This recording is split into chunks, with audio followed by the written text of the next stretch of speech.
Dear listeners, as was announced, we have got a very distinguished guest in our studio this evening. This distinguished guest is a British American mountain climber, explorer, public speaker, and a former business executive. She is a fellow of Royal Geographical Society and a member of the Explorers Club. She is Vanessa O'Brien. Welcome to our studio, Vanessa O'Brien. Assalamu alaikum. Thank you very much. It's a pleasure to be here. You're welcome. Vanessa, you have done so much climbing. You have been to 4 continents. You have climbed almost every summit, including Everest. As I gave the details of your profile, you were a business executive.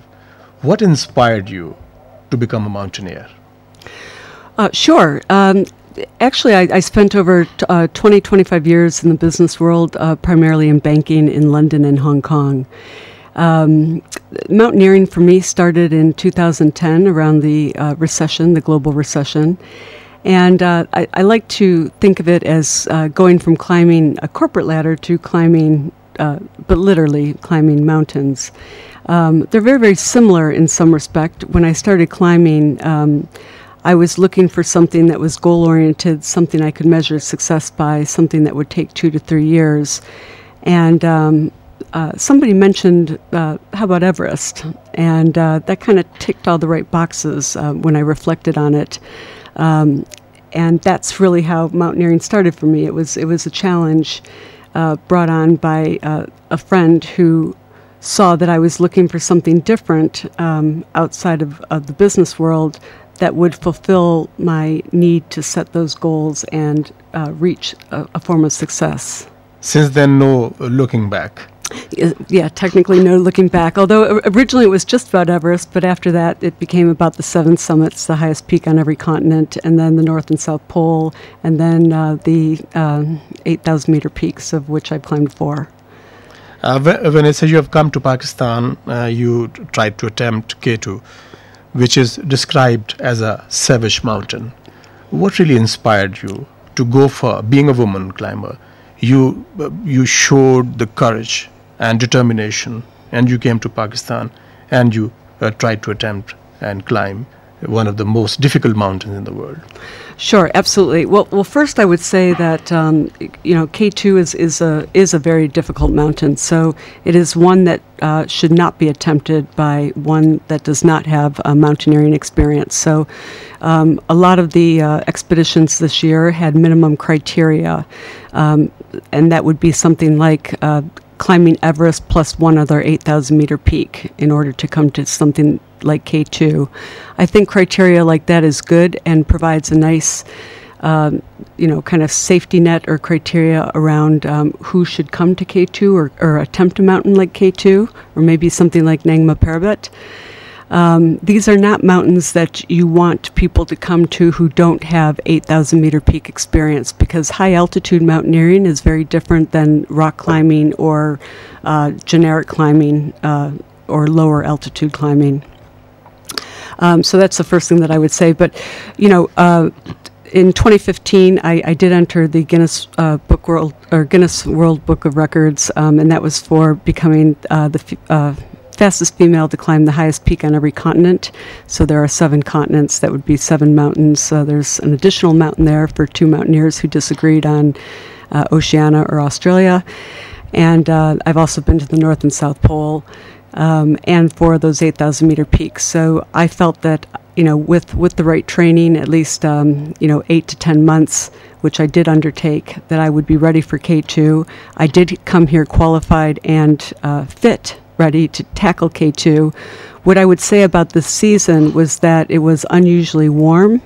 There was quite a bit of avalanche early when we arrived in July, and rockfall. And people who had been here in several seasons commented that this was a particularly unusual year. So last year, K2 had a very successful year. There were 49 summits. That was not the record, by the way. The record was on the 50th anniversary of climbing K2 at 51 summits. But nevertheless, 49 is a stellar year. And to go from 49 summits to 0 this year is quite drastic. But that shows, again, how the conditions this year were not appropriate for climbing. So there were no K2 summits when everybody left this year. When we look at your resume, it's so impressive. 5 years and so many summits. How you made it? Well, you know, it's really it's about sort of a focus, determination, a bit of planning. But funny enough, when you're actually out there on expedition, it's especially on the high altitude or you know something like the poles, which are also as uncomfortable as say a minus 40 Fahrenheit or Celsius or 45 mile an hour wind environment of high altitude mountaineering. It really comes down to a lot of mental stamina, even more so than physical stamina. So this is something that you don't necessarily train for, but you have to have that resolve. It's an uncomfortable environment, and there's nothing keeping you there. So really, it's about taking that one more step, one more step, one more step. When your body is uncomfortable, you've got to have that mental determination and willpower, drive, focused, determination. All of those words seem to say the same thing, but they have slight variations. And that's what's really got to keep you there, because there'll be lots and lots of different excuses for you to create to give you a reason to go. You have gone to 7 continents and you climbed all the worthwhile summits. What was the most daunting task for you? Okay, well, of the mountains, you know, Everest is noteworthy in that it is certainly the tallest. So, you know, anything that is over 8,000 meters, these are 6 to 8 week expeditions. So, you know, these are things that you have to commit to over a long period of time. And Everest is tough. It's had 2 tough years. Last year with the earthquake, the year before there was an avalanche that killed 16 Sherpa. It's had some tough seasons, but my season in 2012 was kind of known as the year of the Q. At least that's what I call it. It was when you know, maybe 300 people tried to go for the summit at the same time, and that's never good because there's bottlenecks, and you know, you can't have a lot of people form a line with or without oxygen, because that's going to cause chaos, and people will run out of oxygen, become fatigued, and that's when accidents will happen. So, you know, even then there was a challenge.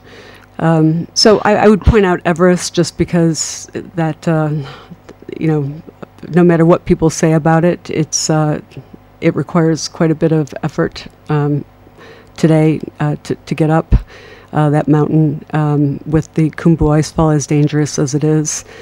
If you're going from the south side, and of course from the north side, there's permit issues sometimes with the Chinese. And then the other one that's kind of interesting is the North Pole. The North Pole is interesting because when you try to reach the North Pole, you are on ice, and people don't appreciate sometimes that you're not on land. So you are actually trying to hit a moving target, and when you go to sleep, or when you take a break, or even when you're actually at the geographical North Pole, that 90 degrees disappears from your GPS pretty instantly because you're constantly moving. So the most interesting thing, of course, is taking that break overnight and finding that you could be further from your goal, thereby erasing the whole previous day's effort, which is always discouraging, or closer, of course, which is always nice. But the North Pole is interesting, and that's also one that's big on climate change, and where a lot of the efforts are being focused because of the melting Arctic sea ice. That's a problem today, more so than the Antarctic or the ozone layer, which people used to talk about. But no matter where we are in the world, and with COP21 coming up in November, we are all talking about melting glaciers, and we can see that here in Pakistan with one of the largest glaciers in the world. We see the melting glaciers happening now, not only from the toes up, but we see it coming from the top down. And of course, the glaciers represent the fresh water storage that we have in the world that feed most of our headwaters that ultimately lead to irrigation and fresh drinking water. So this is a problem if these statistics are understated. You decided to come to Pakistan to climb K2, which has been described as the most savage mountain. This time around, what were the impediments that you were not able to make it to the top? Sure. So K2 is tough, and just to give your listeners an example of this, and I'll round for simplicity, but there are 6,971, so let's call it 7,000 summits of Everest. And there are only 385 summits of K2. So for every 18 summits of Everest, there is only one summit of K2. And these were summited only 1 year apart historically. So everybody remembers Sir Edmund Hillary in 1953, but just 1 year later, we had the Italians here in Pakistan on K2. Although we started summiting these mountains at the same time, you can see the order of magnitude on how many more summits of Everest there are. So why is that? Part of the reason is when you look at K2 is a very, very steep mountain. Visually, it looks like a triangle. It's one of the few mountains that you climb where you can see your base camp, your original base camp at the base, no matter what camp you climb to at the top. It's a very vertical climb, and it starts vertical from the beginning. So a lot of mountains start off very slowly. You work your way up to, some point of incline and build up your, kind of tolerance for this level of exertion. But K2 asks for that level of commitment from day one. And it does that from ABC Advanced Base Camp to Camp 1, and it does it between Camp 1 and Camp 2. So I was climbing the Abruzzi Ridge, which the Duke of Abruzzi was the first to attempt this in 1909. It, of course, was not summited until the 50s. But the problem with the traditional route, as it's called, is that there is quite a bit of rockfall. And rock falls more when it is warmer and it is becoming dislodged from the existing snow and ice. So in a condition like we had this season, where it's more traditionally warmer, we had more of that rock fall. Okay. So that's why we had the one accident we had with our Sherpa, who dislocated the shoulder, broke the arm and the hand. That was from rock fall. And also with some of the light snowfall, we have more avalanche-prone conditions. So that avalanche ends up, after that snowfall coming down, that's not good climbing conditions, because that's going to put the climber coming up in jeopardy. That resulted in one Pakistani death, for example, on Broad Peak after snowfall. And the conditions themselves. So the snow was, if I could describe it as maybe sugary, with blue ice underneath. So you can't adhere to the sugar because it's going to slip, and you can't quite get to the blue ice to put the crampons in. So it's kind of a combination of very, very warm, a lot of that sugary snow that's not quite set, it's not frozen enough, and the avalanches, the rockfall, all of that making those conditions much too difficult for the climber to get to the top. And then at the top, of course, there's quite deep snow, which is another thing altogether, because you need quite a bit of force to be able to go through the snow if it's either knee-deep or waist-deep. You need to leapfrog that in different teams so that no one person becomes fatigued. So it is the Savage Mountain, by the way, was the name that Reinhold Messner attributed to the mountain. Yeah. Those who have summited, yes, the death ratio 4 to 1. Oh, absolutely. It's got I think it's unparalleled. That's right. So for every 4 that summit, 1 dies, and that is in the numbers. So that's not something people speculate on. That's a statistical number. If you add up the number of deaths to the number of summits and divide the two, you can see that number. So it makes it one of the most dangerous mountains in the world on comparison with Nangma Parbat and Annapurna. These were the perils you faced over there. But by and large, how your experience has been in Pakistan? You have met so many people around. You have been to northern areas. You came back. You were in Islamabad. You have seen Pakistan, part of it. What is your experience, and what are your observations? Yeah, I mean, so both directions. I took the Karakoram Highway. The flights to Skardu are tough around this time of year because of the weather. The planes are unable to fly if the weather is cloudy or rainy. So I took the Karakoram Highway both times, minibus or jeeps. There's definitely misconceptions in the West about Pakistan, and those are long-standing and based over a series of time that just hasn't changed. These perceptions need to be updated.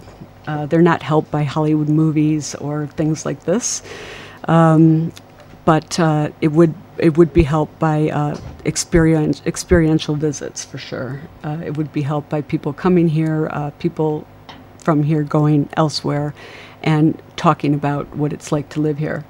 The first thing, of course, is Islamabad itself is a very, very green, beautiful city. It is, it's not in the middle of a desert, and it's not dry and dusty and, a desert. It's a lush green city itself. Very vibrant, lots of neighborhoods that are intertwined within the city. Nice, beautiful gated properties that are, large by city standards. And lots of restaurants, hotels, like any other metropolitan city, shopping centers, etc. Women are not running around with, the veils. Like, people have the perception that they are. And men not with Kalashnikovs. Yeah, the men are not, running around the streets threatening everyone and everything. But, it's a very, very, pleasant place. Before the interview, we were talking about something. You mentioned the Fearless Five or something like that when you were up there. Would you like to tell our listeners something about that? What you mentioned something like that in one of your newspapers? Oh yeah. So it's heading down to Skardu, we take the minibus or whatever. That's fine. What happens was we take jeeps to Ascoli and we walk in. So to get to K2 base camp, it's a 6-7 day walk. Okay. And we walk in because we have to acclimatize. All mountaineering involves acclimatizing because as you go higher, you really want to build, those red blood cells. You want to acclimatize. You want to make sure that as you increase in height, that you do so slowly. And everyone needs to do this, by the way, no matter who you are. You could be an official. You could be just a mountaineer. Any pedestrian, everybody, everybody has to acclimatize because that's how the body responds to height. Scuba diving is similar practice. You have to, make sure that you depressurize when you go down. But anyway, now when we decided to leave, we had a choice. We could take the 6 days to go out, or there was an option where we could take a helicopter. And I chose to take a helicopter and split the cost of that with one of my climbing associates, because then I could get here a little bit faster, which would allow me to do more work with the Pakistan alumni groups. Today we were at the climbing wall. Yesterday we had conferences, and just spend more time out with different groups, the people, sharing experiences, things like that. And to me, that was a better appropriation of my time than spending 6 more days doing what I had done on the way in. But one of the local newspapers picked up that I was rescued by helicopter, which is a slightly different tonation that implies that I was injured and needed help rather than requesting that the helicopter come and get me. So that was just a little bit of a twist, and I think it came out a little bit wrong. But in any case, but what I was trying also to do was to compliment that those that do provide rescue for those who do need help. Those providers of care are amazing, because it's not easy to fly a helicopter in any sort of height or pressure environments.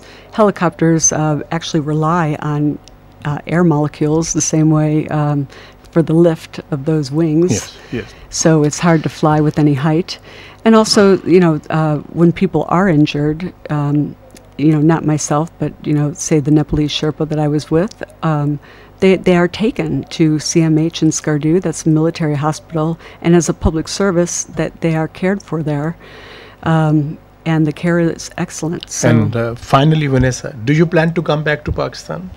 Would you like to attempt once again Mountain K2?